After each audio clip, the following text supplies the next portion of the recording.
एक बार की बात है, एक छोटे से गांव में एक गरीब ठठेरा रहता था। उसका नाम रामू था और वह बर्तन बनाने का काम करता था। उसकी पत्नी का नाम सविता था। दोनों बहुत मेहनती थे, लेकिन गरीबी ने उनका पीछा नहीं छोड़ा था। कई बार तो उन्हें बिना खाए ही सोना पड़ता था। एक रात जब दोनों बिना खाना खाए सोने की तैयारी कर रहे थे, सविता ने उदासी भरे स्वर में कहा, कभी कभी मुझे लगता है कि क्या हम जिंदगी भर ऐसे ही गरीबी में जीते रहेंगे? क्या कभी हमारी जिंदगी बदल पाएगी? नहीं भाग्यवान, मैं कुछ करता हूँ। मैं सोच रहा हूँ कि मुझे शहर के पास वाले गांव में जाकर काम करना चाहिए। वहां के लोग ज्यादा संपन्न हैं। घर से दूर जरूर रहूंगा, लेकिन शायद वहां कुछ अच्छा कमा सकूं।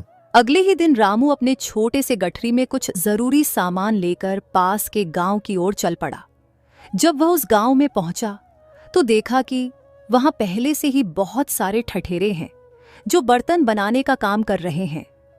रामू ने सोच लिया कि यहां भी उसे ज्यादा काम नहीं मिलेगा। यहाँ तो मेरे से पहले ही बहुत ठठेरे हैं। मैं यहाँ पैसे कैसे कमा पाऊंगा? लेकिन अब खाली हाथ घर भी नहीं जा सकता। रामू ने थोड़ा सोचा और फिर अचानक उसके मन में वो एक विचार आया। उसने अपने दुकान के बाहर एक बोर्ड लगा दिया जिस पर लिखा था, यहाँ बालों के बदले बर्तन मिलते हैं। बर्तन ले लो बर्तन, बालों के बदले बर्तन ले लो बर्तन। बर्तन ले लो बर्तन, बालों के बदले बर्तन ले लो बर्तन। बहुत सारी महिलाएं उसकी दुकान पर आईं और आश्चर्यचकित होकर पूछने लगी, क्या सच में यहाँ बालों के बदले बर्तन मिलते हैं? जी हाँ, बिल्कुल। जल्दी ही पूरे गांव में यह बात फैल गई और सभी महिलाएं अपने कटे हुए बाल लेकर रामू के पास आने लगी। रामू ने उनके बालों के बदले सभी को बर्तन दिए।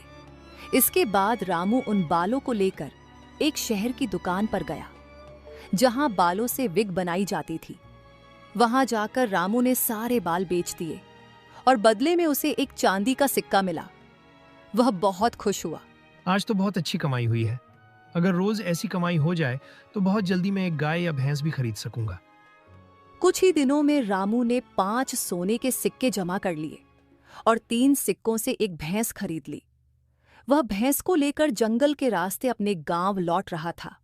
तभी रास्ते में कुछ डाकुओं से उसका सामना हो गया। डाकू देखकर रामू थोड़ा घबरा गया। हे भगवान, अगर इन डाकुओं को पता चल गया कि मेरे पास 2 सोने के सिक्के हैं तो ये मुझे लूट लेंगे। हे प्रभु, मेरी रक्षा करो। लेकिन जल्द ही उसके दिमाग में एक चालाकी भरा विचार आया। उसने जल्दी से बाल्टी निकाली और भैंस का दूध निकालने लगा। दूध में एक सोने का सिक्का डाल दिया। जैसे ही डाकुओं ने रामू को देखा, वे उसके पास आए और बोले, अरे सुन, जो भी तेरे पास है सब कुछ हमें दे दे। नहीं डाकू भाई, मैं तो बहुत गरीब आदमी हूँ। जैसे तैसे अपना गुजारा करता हूँ। मेरे पास कुछ नहीं है। ये कहते कहते उसने जानबूझकर दूध की बाल्टी गिरा दी। डाकुओं ने बाल्टी में सोने का सिक्का देख लिया और गुस्से में बोले, अच्छा, हमसे चालाकी कर रहा है।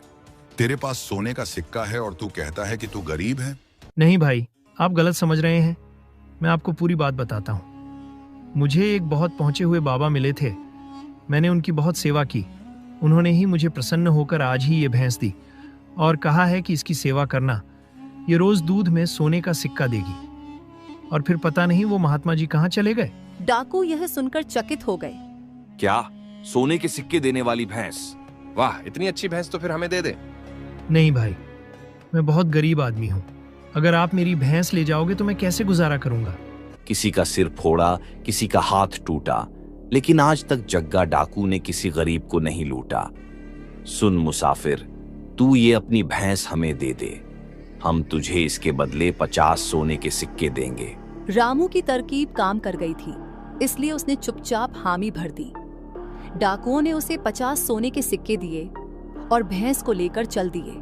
वाह सरदार, वाह, आपने तो कमाल कर दिया। सिर्फ 50 सोने के सिक्कों के बदले जिंदगी भर सोना देने वाली भैंस को ले लिया। ये सच है, आपसे चालाकी में तो कोई जीत नहीं सकता। डाकू जब अपनी गुफा में पहुंचे तो उनके सरदार ने कहा, देखो, मैं तुम्हारा सरदार हूँ, इसलिए पहले दिन ये भैंस मेरे पास रहेगी और फिर एक एक दिन करके भैंस सबके पास जाएगी। ऐसे सबको सोने के सिक्के मिलेंगे।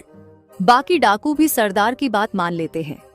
अगले दिन डाकू सरदार जब भैंस का दूध निकालता है तो उसमें कोई सोने का सिक्का नहीं निकलता। सरदार हैरान रह जाता है और सोचता है, लगता है कि उस ठठेरे ने हमें बेवकूफ बना दिया है। लेकिन सरदार यह बात बाकी डाकुओं को नहीं बताता, क्योंकि उसे डर था कि वे उसका मजाक उड़ाएंगे।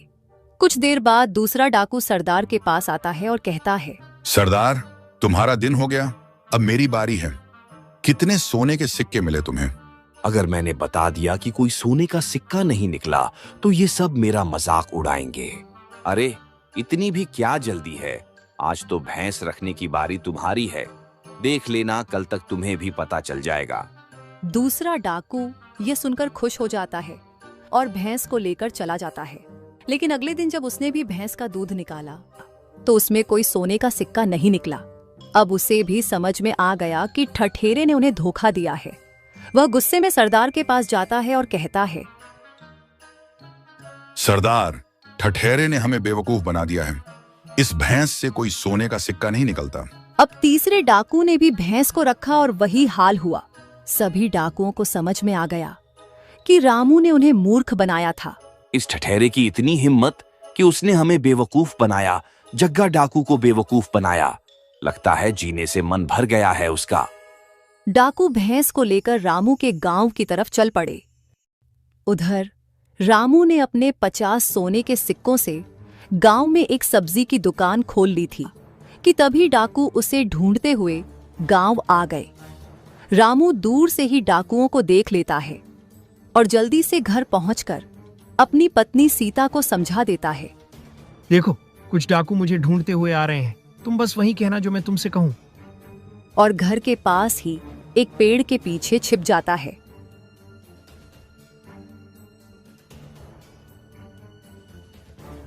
ठठेरा कहाँ है? वह दुकान पर गए हैं। मैं अभी अपनी चिड़िया को भेजती हूँ, वह उन्हें बुला लाएगी। तब तक आप लोग बैठकर आराम करिए। जाओ मेरी प्यारी चिड़िया, अपने मालिक को बुला लाओ। ये सुनकर डाकू हैरान हो गए। उनमें से एक ने आश्चर्य से पूछा, क्या सच में यह चिड़िया अपने मालिक को बुला लाएगी? हाँ, यह बहुत समझदार चिड़िया है। जब भी मेरे पति बाहर जाते हैं और मुझे उनसे कुछ कहना होता है तो मैं इस चिड़िया को भेज देती हूँ। ये तुरंत जाकर उन्हें सब कुछ बता देती है।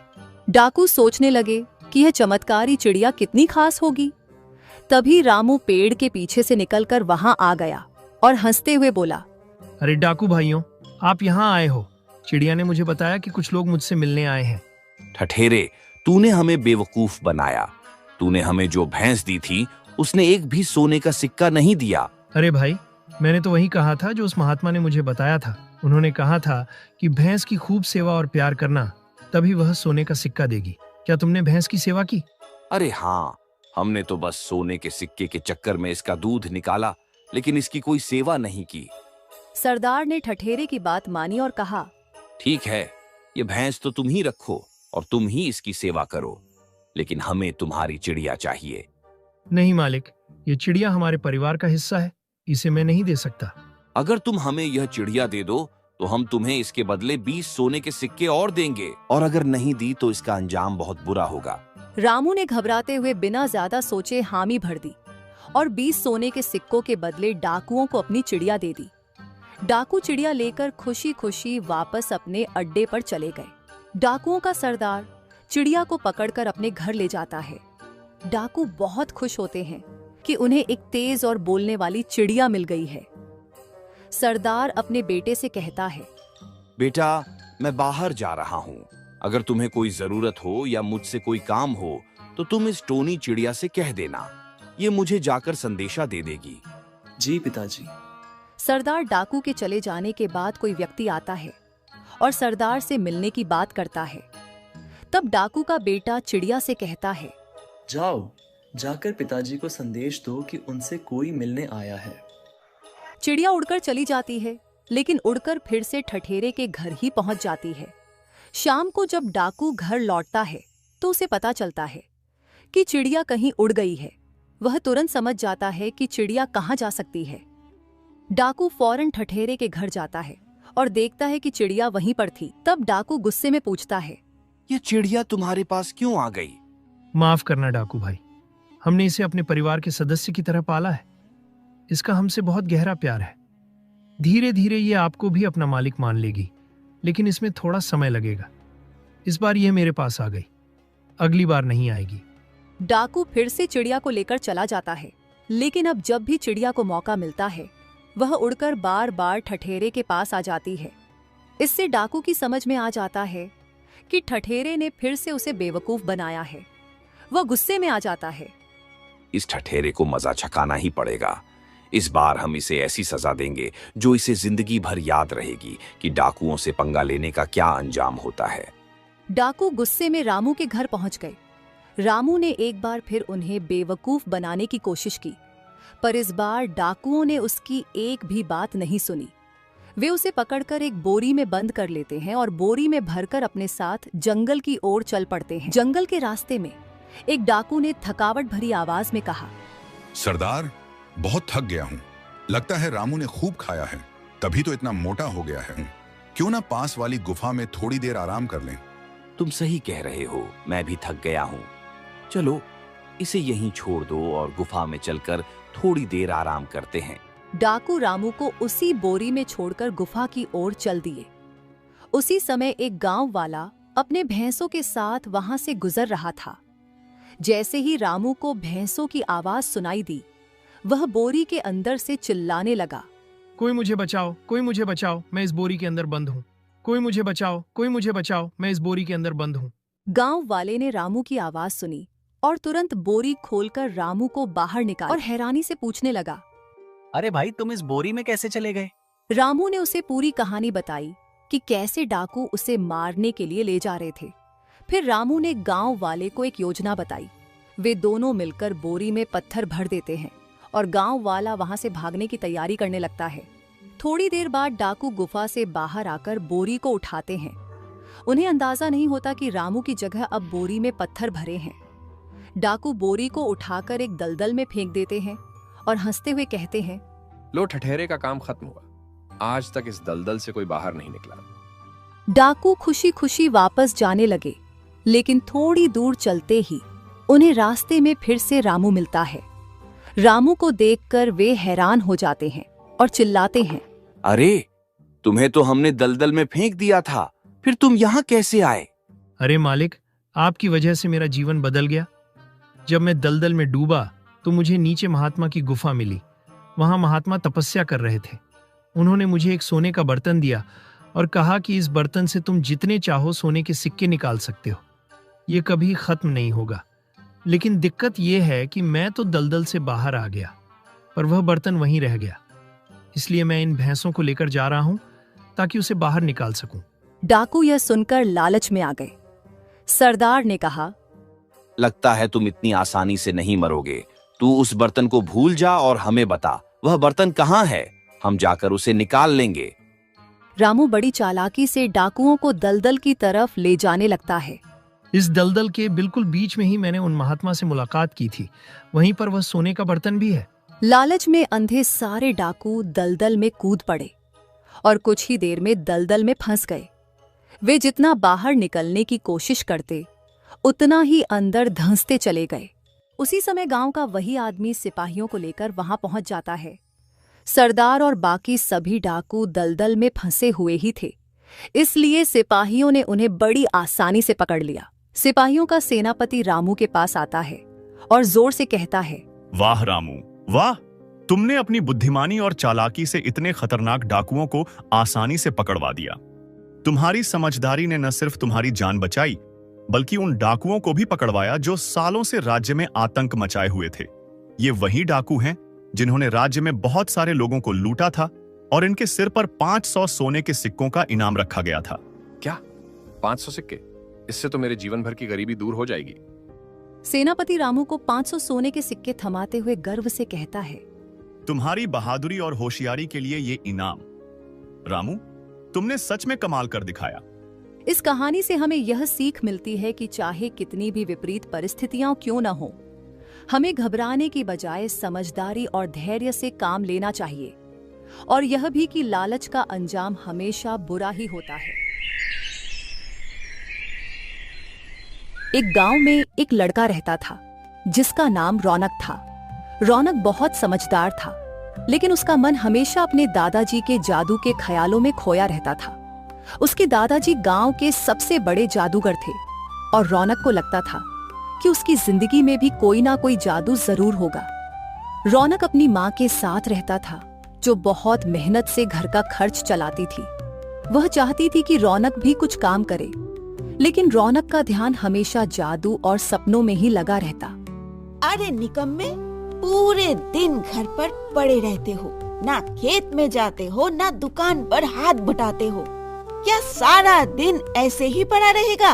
ओह माँ, राजकुमार काम नहीं करते हैं। तुम देखना, एक दिन तुम्हारा बेटा बहुत बड़ा आदमी बनेगा। तेरे दादा जादूगर थे, इसका मतलब ये तो नहीं कि तू भी जादू से अपनी जिंदगी चला लेगा। ये जादू तुझे रोटी नहीं खिलाएगा। मेहनत से ही घर चलता है। पैसा कमाना आसान नहीं होता। पैसे पेड़ में नहीं लगते। अगर कुछ काम नहीं करना तो घर छोड़कर चला जा, तभी तेरे अक्ल ठिकाने आएगी और तुझे आटा तेल की भाव पता चलेंगे। रौनक को पहली एहसास एहसास होता है कि माँ मजाक नहीं कर रही। वह सिर झुकाकर चारपाई से उतरता है और धीरे धीरे घर से बाहर निकल जाता है। उसके चेहरे पर हल्की उदासी थी, लेकिन उसकी चाल में अब भी लापरवाही झलक रही थी। वह जंगल की ओर बढ़ता है, जहाँ एक बड़ा सा पेड़ था। थकान महसूस करके वह उसी पेड़ के नीचे सो जाता है। रौनक गहरी नींद में डूबा हुआ था। अचानक हवा तेज हो जाती है, पत्ते सरसराने लगते हैं। रौनक के सामने एक सफेद दाढ़ी वाले वृद्ध व्यक्ति प्रकट होते हैं। उसके दिवंगत दादाजी।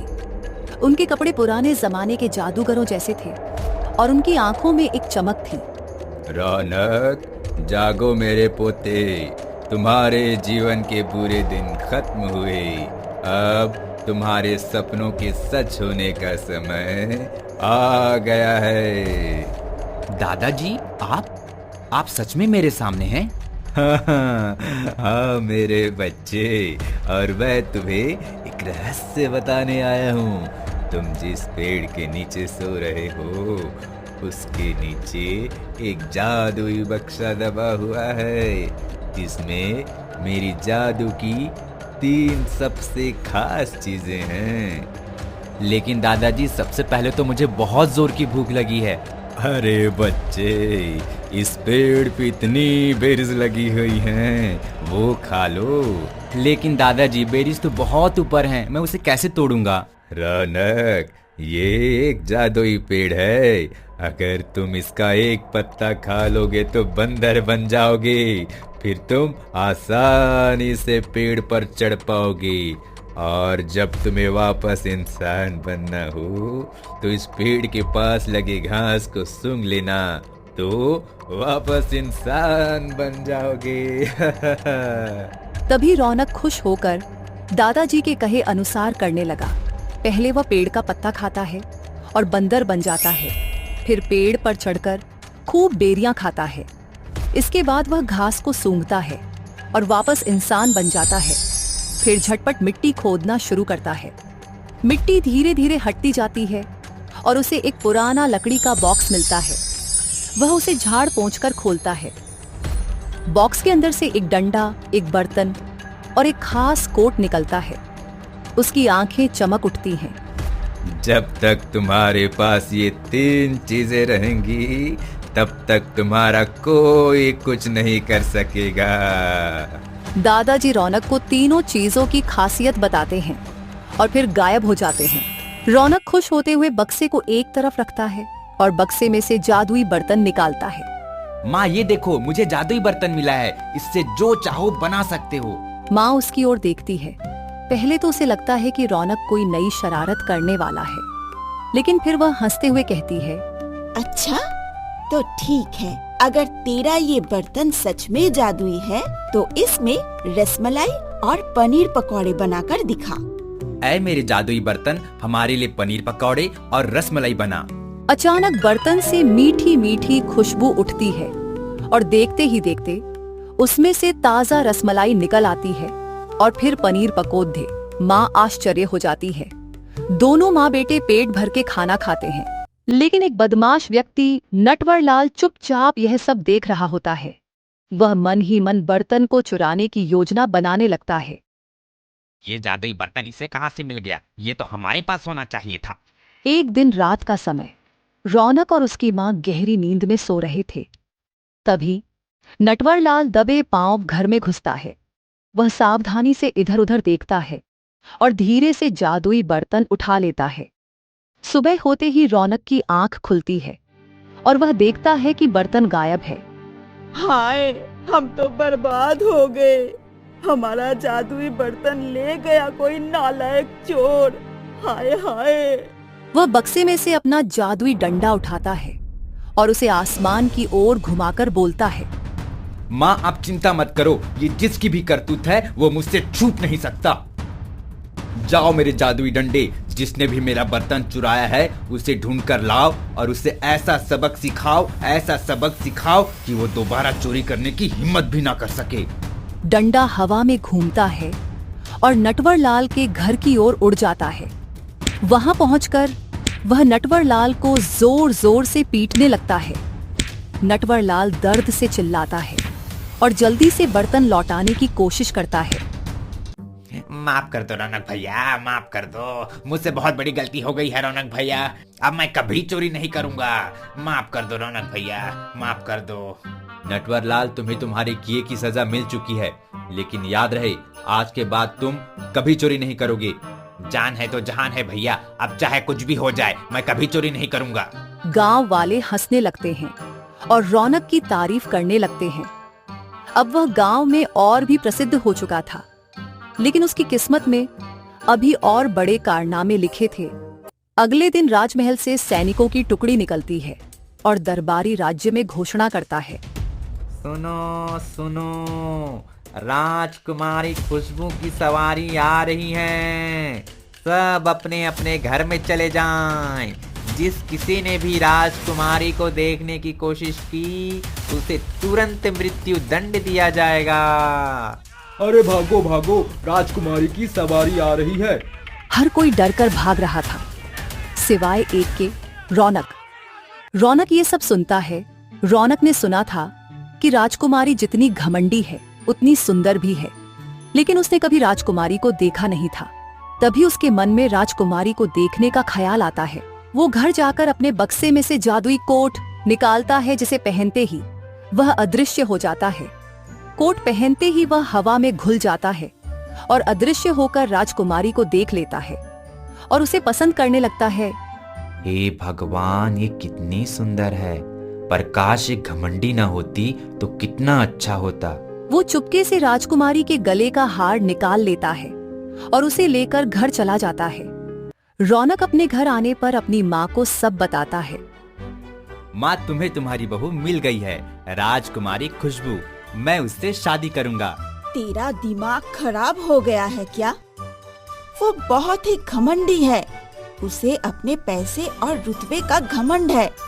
उसमें ना ही करुणा है ना ही ममता। वो इंसान को इंसान नहीं समझती। ऐसी लड़की से कैसे शादी करेगा? आप चिंता मत करो माँ, इसका इलाज है मेरे पास। एक दिन रौनक ने राजकुमारी का घमंड तोड़ने के लिए एक योजना बनाता है। उसने अपने जादुई पत्तों का इस्तेमाल कर एक नई चाल सोची। वह चुपके से जादुई कोट पहन के महल जाता है। राजकुमारी के भोजन में एक जादुई पत्ता मिला देता है। जैसे ही राजकुमारी अपना भोजन करने बैठती है, वह बिना कुछ सोचे समझे पहला कौर खा लेती है, लेकिन अगले ही पल कुछ अजीब होने लगता है। अरे, ये मेरे हाथों को क्या हो रहा है? ये तो बंदरिया के पंजे बन रहे हैं। कुछ ही सेकंड में राजकुमारी बंदरिया में बदल जाती है। महल में कोहराम मच गया। राजा क्रोध से लाल हो गए और तुरंत सभी वैद्यों और जादूगरों को बुलवा लिया, लेकिन कोई भी राजकुमारी को पहले जैसा नहीं बना पाया। राजमहल में मातम सा माहौल था। तो क्या हमारे राज्य में कोई नहीं है जो मेरी बेटी को ठीक कर सके? मैं घोषणा करता हूँ, जो भी मेरी बेटी को सही करके देगा मैं उसे मुंह मांगा इनाम दूंगा।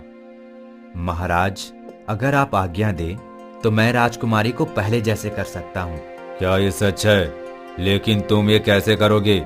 ये जादू तुरंत नहीं हट सकता महाराज, मुझे 10 दिन चाहिए। अगर आप मुझे 10 दिन के लिए राजकुमारी को ले जाने की आज्ञा दें तो मैं राजकुमारी को पहले जैसे कर सकता हूँ। अगर तुम ऐसा कर पाए तो जो भी मांगोगे वो मिलेगा, लेकिन अगर तुम असफल हुए तो तुम्हें दंड भी मिलेगा। आप निश्चिंत रहे महाराज, 10वें दिन राजकुमारी बिल्कुल ठीक हो जाएंगी। रौनक बंदरी राजकुमारी को लेकर अपने घर चला जाता है।